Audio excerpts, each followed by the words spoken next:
और अब बात प्रियंका की नैया की, जो निषाद राज के हवाले नजर आ रही है, क्योंकि यूपी में निषाद पॉलिटिक्स में अब प्रियंका गांधी भी शामिल हो गई हैं। प्रियंका गांधी ने प्रयागराज के एक नाविक को नाव भेजकर निषाद वोट पर अपनी दावेदारी ठोक दी है।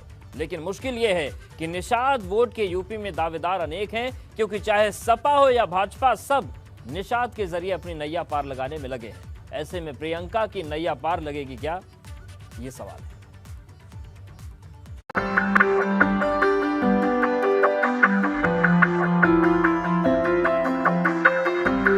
प्रियंका की नैया, निषाद राज खिवैया।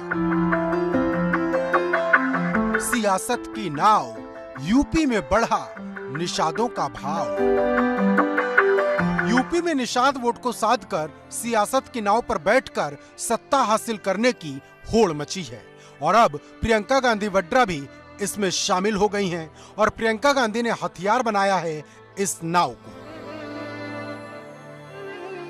प्रियंका गांधी ने संगम नगरी में किराए की नाव चलाने वाले सुजीत निषाद को एक नाव भिजवाई है।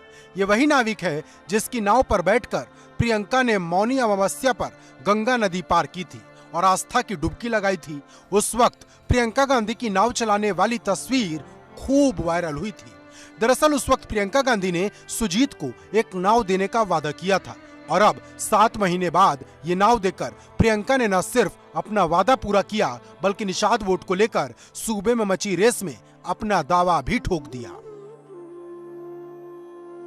प्रियंका गांधी वाड्रा ने नाव सिर्फ सुजीत निषाद को दी, लेकिन निगाहें प्रयागराज में निषाद समाज के सभी वोटरों पर हैं। बेशक संगम पर नाव चलाने वाले मल्लाह बिरादरी के सभी लोग प्रियंका के इस फैसले से खुश हैं। वो विधानसभा चुनाव में कांग्रेस पार्टी को वोट देने की बात भी कर रहे हैं, लेकिन क्या सुजीत को दी गई एक नाव यूपी विधानसभा चुनाव में कांग्रेस और प्रियंका गांधी की नैया को पार लगा पाएगा? इस बारे में अभी दावे के साथ कुछ नहीं कहा जा सकता, क्योंकि सुजीत के मुताबिक प्रियंका गांधी की भेजी इस नाव ने उसका जीवन पूरी तरह से बदल दिया है। पहले तो मेरे पास नाव ही नहीं था,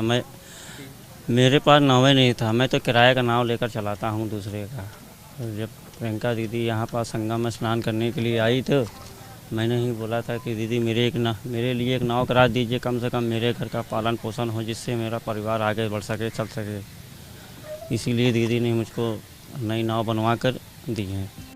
लेकिन मुद्दे की बात यह है कि निषाद वोट से क्या प्रियंका की नैया यूपी चुनाव में पार लगेगी? क्योंकि 3 दशक से हाशिए पर पड़ी कांग्रेस प्रदेश में अपने लिए संजीवनी ढूंढ रही है, जो न सिर्फ उसमें दम भरे बल्कि फिर से उसे पहले की तरह स्थापित कर दे। लेकिन बड़ा सवाल ये है कि निषाद एक हैं और दावेदार अनेक। क्योंकि जहां निषाद पार्टी का भाजपा के साथ गठबंधन है, वहीं सपा मनोहर लाल की मूर्ति का अनावरण कर निषादों को अपने पाले में लाने की कोशिश में जुटी है, तो ओम प्रकाश राजभर एबीपी गंगा के मंच से निषाद पार्टी को अपने साथ आने का खुला न्योता तक दे चुके हैं। हम लोगों के साथ ये भेदभाव है, इस नाते हमारी कोशिश है, हमारे बड़का भैया बैठे हैं, 18% इनका वोट है, अब 12 से 22% हमारा वोट है। यह दोनों जने मिल जाएं तो हमने अपन कामों में बना लेंगे। अब निषाद किसकी नैया पार लगाएंगे, किसकी नहीं, लेकिन एक बात तो साफ है कि पूर्वांचल में एक बड़ा वोट बैंक निषादों का है। निषाद पार्टी के मुताबिक यूपी में 100 सीटें ऐसी हैं जहां निषाद वोट निर्णायक भूमिका में है। जो इनकी नाव पर बैठेगा उसकी नैया पार लग जाएगी, लेकिन क्या ये नाव प्रियंका की नैया पार लगाएगी, ये बड़ा सवाल है। प्रयागराज से मोहम्मद मोइन, एबीपी गंगा।